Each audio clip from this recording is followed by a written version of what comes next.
బ్రాహ్మణులకు శుభవార్త.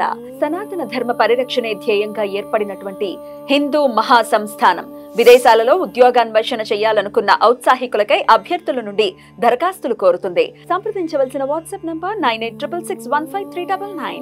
నమస్తే, వెల్కమ్ టు అవర్ ఛానల్. నేను పద్మిని. ప్రస్తుతంతో పాటు ప్రముఖ ఆధ్యాత్మికవేత్త, నారీసేన ఫౌండర్, దత్త ఉపాసకురాలు శ్రీమతి లతా దత్త గారు మనతో పాటు ఉన్నారు. మాట్లాడదాం. నమస్తే అక్క. నమస్తే రా. జై గురుదత్త. శ్రీ గురుదత్త అక్క, ఎలా ఉన్నారు? బాగున్నాను. చక్కగా సిద్ధమంగళ స్తోత్రాలు జరిగాయి. పుట్టపర్తి వెళ్ళొచ్చాను. పుట్టపర్తి వెళ్ళొచ్చారు. అక్కడ అందరూ నిన్ను అడిగారు. Thank you. పద్మిని గారిని కూడా అడిగినట్టు చెప్పండి. చాలా చక్కగా చేస్తారు మీరు. మిమ్మల్ని చూస్తూ ఉంటే ఇంకా మీరు చెప్పినవన్నీ చేస్తూ ఉంటాము. అసలు మాకు చాలా ఆనందం అని చెప్పారు. చాలా మన ఇద్దరి గురించి అంత చక్కగా చెప్పారు. చాలా సంతోషం. ఓన్ చేసుకున్నారు ఫస్ట్ ఆఫ్ ఆల్. అవును, అలా ఓన్ చేసుకున్నందుకు కృతజ్ఞతలను తెలియజేస్తూ మనసారా ఆ సిద్ధమంగళ స్తోత్రానికి సంబంధించిన పుట్టపర్తి ఎందుకు వెళ్ళారు ఇత్యాది విషయాలు ఒకసారి నెక్స్ట్ వీడియోలో తప్పకుండా. దానికన్నా ముందు నేను ఉళ్ళు ఊరుతున్నా దీని గురించి మాట్లాడాలని. మీకు తెలుసు ఎందుకో, అరుణాచలం. అసలు ఆ పేరు చెప్తేనే అది అతి మధురం.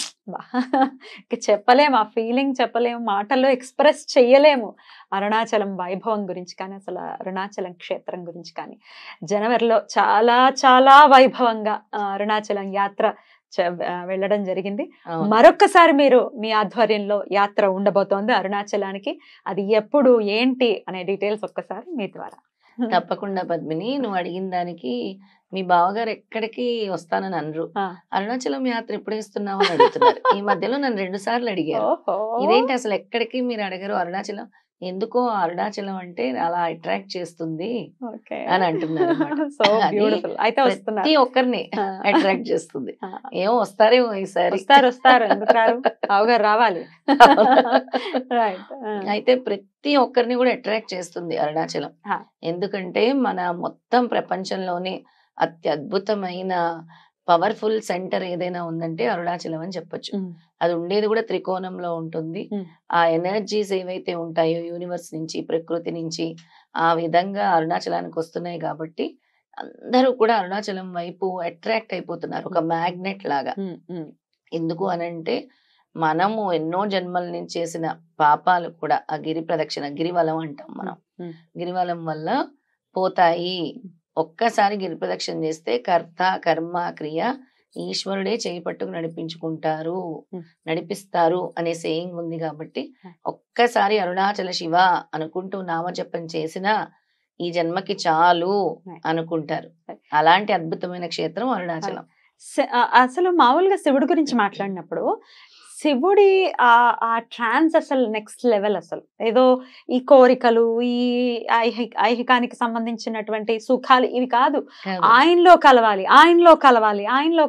శివుడే ఐక్యం అంటారు కదా, అలా శివుడిలో ఐక్యం అవ్వాలి పరితపిస్తూ ఉంటారు. కానీ అరుణాచలం విషయానికి వస్తే అంతా ఆ లెవెల్ కి వెళ్ళినా ఓకే కాదు, మేము గృహస్థాశ్రమంలో ఉన్నామండి, మా కోరికలు తీరాలి ఎలాగా అంటే అదే శివుడిని పట్టుకున్నా ఓకే. అవును, అదే శివుడిని పట్టుకున్నా ఓకే. కోరికలు తీర్చి పాడేస్తాడు అక్క శివయ్య. అసలు ఏదైనా బోలా శంకరుడు కదా పద్మిని, ఏది అడిగితే అది తీరుస్తారు. చాలా మంది చెప్తారు, అరుణాచలం వెళ్ళొచ్చాము, గిరివలం చేసాము, మాకు ఈ కోరిక తీరింది, మా కర్మ తొలగింది, మళ్ళీ వెళ్ళాలనిపిస్తుంది అని. ఇంకొక ప్రత్యేకత ఏంటంటే ఈ లింగం అగ్ని లింగం లాగా బాగా వేడి వచ్చేస్తుంది అనమాట. ఆ ఫీల్ అవ్వచ్చు మనం, అసలు అక్కడ నిల్చుంటేనే ఫీల్ అవ్వచ్చు. కానీ అరుణాచలంలో కొన్ని సార్లు లోపలికి ఎలవ్ చేస్తున్నారు, కొన్ని నెలలు ఎలవ్ చేయట్లేదు. అక్కడ ఉండే ఈ టూరిస్టుల దృష్ట్యా, డివోటీస్ దృష్ట్యా వాళ్ళు తీసుకుంటున్న జాగ్రత్తల వల్ల అనమాట. ఇంకా అసలు అయినా పెరిగిపోయింది, అదే వేరే విషయం. అసలు ఈ నెల ఆ నెల అని కాదు, చాలా పెరిగిపోయింది. మరి ఇంతకీ ఎప్పుడక్క మన యాత్ర ఎప్పుడు? ఇంతకీ అరుణాచలమైనా చుట్టుపక్కల ప్రాంతాలు కూడా అసలు ఏమిటి? పుట్టి అరుణాచలం కాదు, అంత దూరం వెళ్తున్నాం కాబట్టి అరుణాచలంతో పాటు మధురై, అలాగే రామేశ్వరం అని కూడా అనుకుంటున్నాను. అలాగే మధ్యలో వెళ్ళేటప్పుడు ఏమాత్రం అవకాశం ఉన్నా కంచి కూడా అనుకుంటున్నాను అని అనుకుంటున్నాను. 3 అయితే గ్యారంటీ. మధుర మీనాక్షి, ఎందుకంటే శ్రీపాద శ్రీవల్లభ చరిత్రలో చాలా చక్కగా రాశారు. మధుర మీనాక్షి గురించి, సుందరేశ్వరుడు గురించి కూడా. అమ్మవారు ఎలా వచ్చి కూర్చుంటారు, ఆదిశంకరాచార్యులు అసలు అమ్మవారిని ఎలా శాంతింపజేశారు అనేది కూడా శ్రీపాద శ్రీవల్లభ చరిత్రలో ఉంటుంది. ఆయన తరమే అయింది. ఆయనే అసలు శ్రీచక్ర పూజ అనేది అసలు మొదలు పెట్టింది ఆయన అనేది మన శాస్త్రంలో కూడా చెప్పబడి ఉంది. అలా మధుర మీనాక్షి అమ్మవారి దగ్గరికి వెళ్తాం, అయ్యవారి దగ్గరికి వెళ్తాం, ఈశ్వరుడు అమ్మవారు కాంబినేషన్. తర్వాత రామేశ్వరం కూడా వెళ్తాం. బ్రహ్మహత్య పాతకాలు లాంటివి తొలగించుకోవాలంటే రామేశ్వరం వెళ్లాల్సిందే. అన్నాము నోట్లో నుంచి అంటే వెళ్ళి తీరాల్సిందే అంటారు. కాశీకి అయితే కాశీ కాశీ కాశీ అనుకుంటే చాలు వెళ్ళినంత ఫలితం వచ్చేస్తుంది. రామేశ్వరంతో అలా కాదండో, అలా ఆటలు కాదు. రామేశ్వరం వెళ్ళాలి అంటే వెళ్లాల్సిందే. అవును, ఇది ఈ నానుడు ఉంది బాగా. అవును, ఎప్పుడో చిన్నప్పుడు వెళ్ళుంటాను నేను రామేశ్వరం. అంటే గ్యాప్ వచ్చి ఉండొచ్చు మధ్యలో, అంటే గుర్తులేదు. మళ్ళీ ఎన్నో సంవత్సరాల తర్వాత రామేశ్వరం అని నోట్లో నుంచి వచ్చింది.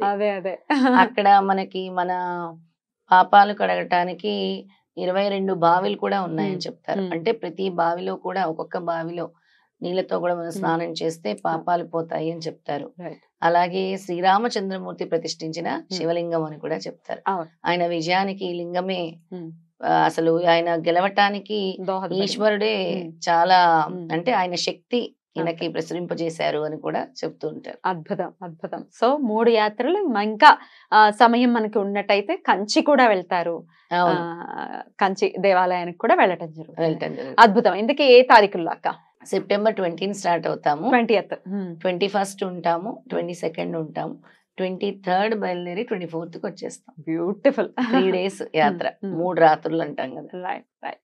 అయితే ఆ ప్రత్యేకంగా ఆ రోజుల్లో వెళ్ళడానికి, అది భాద్రపద మాసము, మరి భాద్రపద మాసంలో వెళ్ళడానికి గల కారణం ఏదైనా ఉందా? భాద్రపద మాసం అంటే నీకు తెలియదు ఏముంది, విఘ్నాలు తొలగించుకోవటానికి, విఘ్నేశ్వరుని పూజించే మాసము. మనకు ఉండేటటువంటి సంకటాలు గాని విఘ్నాలు గాని అన్ని తొలగిపోతాయి ఆ మాసంలో యాత్ర చేస్తే. ముఖ్యంగా మనం చేసిన ఎటువంటి పూజ అయినా కూడా విఘ్నేశ్వరుడికి చేస్తున్నాము అని అంటే, పార్వతీ పరమేశ్వరులకు చేస్తున్నాము అంటే ఇంకా దాని ఫలితం చెప్పని అవసరం లేదు. అలాంటి ఫలితం స్వామిస్తారు. అయితే సంకష్టహర చతుర్థి నాడు ఆ రోజు ఉండబోతున్నారు అరుణాచలంలో 21వ తారీఖు. అది చూసావా, అద్భుతం. చాలా విఘ్నేశ్వరుడి గురించి ఎత్తగానే ఆయనే నిర్ణయం చేసుకుంటారు. ముహూర్తాలు కూడా ఆ రోజే చతుర్థి వచ్చింది, మర్నాడు పంచమి వచ్చింది, ఆదివారం పంచమి వచ్చింది. అద్భుతం అక్క. సో చవితి నాడు చక్కగా, శనివారం నాడు ప్రదక్షిణ కూడా ఉంటుందా? శనివారం రోజు గిరి ప్రదక్షిణ ఉంటుంది. అసలు శనివారం రోజు గిరి ప్రదక్షిణ చేయటం వల్ల మన గ్రహస్ఫోటం, అంటే మన బర్త్ చార్ట్ లో ఏదైతే గ్రహాలు అనుకూలంగా ఉండవో అలాంటివన్నీ కూడా తొలగిపోతాయి శనివారం చేసే గిరి ప్రదక్షిణతో. అలాగే సక్సెస్ అనేది మీ వెంట ఉంటుంది, విజయం సాధిస్తారు. శనివారం గిరి ప్రదక్షిణకి అలాంటి ఫలితం ఉంది. ఒక్కొక్క రోజు ఒక్కొక్క ఫలితాన్ని ఇస్తున్నారు స్వామి. బ్యూటిఫుల్ అక్క. అది సంకష్టం నాడు, సంకష్టహార చతుర్థి నాడు చేయడం అంటే డెఫినెట్ గా అదొక యోగం ఖచ్చితంగా. అసలు మనసంతా వెళ్ళిపోయింది, ఆల్రెడీ వెళ్ళిపోయినట్టు, ఆల్రెడీ గిరి ప్రదక్షిణ చేసేస్తున్నట్టు. అసలు లాస్ట్ టైం అయితే ఎంత ఉల్లాసంగా ఉత్సాహంగా చేశారు కదా. చాలా చాలా చాలా సందడిగా, అసలు చాలా అద్భుతంగా జరిగింది. అందరూ చక్కగా నవ్వుతూ హ్యాపీగా చాలా బాగా జరిగింది. సో ఇవన్నీ మరి యాత్ర ఉండబోతోంది కాబట్టి 3 రోజుల యాత్ర. మరి రావాలి అనుకున్న వాళ్ళు రిజిస్టర్ చేసుకోవాల్సి ఉంటుంది. వివరాల కొరకు కింద స్క్రోల్ అవుతున్న నంబర్స్ కి కాల్ చేయండి. సో ఫుడ్, అకామిడేషన్, ట్రావెల్ అన్ని మీరే చూస్తారు. అన్ని మనమే, ఫుడ్, అకామిడేషన్, ట్రావెల్ అన్ని మనమే టేక్ కేర్ చేస్తాం. అన్ని రిజిస్టర్ చేసుకోవాల్సి ఉంటుంది. వెంటనే రిజిస్టర్ చేసుకోవటమే, అంతే. బ్యూటిఫుల్ అక్క. ఎప్పటిలాగానే ఎప్పుడు యాత్రలు దిగ్విజయం అవుతాయి. ఈ యాత్ర కూడా అరుణాచలేశ్వరుడు పిలుస్తున్నాడంటే మాటలు కాదు, అసలు కాదు. ఆ యాత్ర ఎప్పట్లానే దిగ్విజయం. అరుణాచలేశ్వరుడు అయ్యవారితో పాటు అమ్మవారు పిలుస్తున్నారు. అపీత కుచాంబ అక్కడ అరుణాచలంలో అయితే. అవును, అమిత కుచలాంబ. అసలు ఎంత బాగుంటారు అక్కడ. మధురైలో మధుర మీనాక్షి. అద్భుతం. సో ఖచ్చితంగా యాత్ర ఎవరైతే స్వామి సంకల్పించుకున్నారో వాళ్ళు వస్తారు ఖచ్చితంగా. యాత్ర దిగ్విజయం అవ్వాలని మనస్ఫూర్తిగా కోరుకుంటూ థ్యాంక్ యూ సో మచ్ అక్క. నమస్తే. జై గురుదత్త. ఓం అరుణాచలేశ్వరాయ నమః.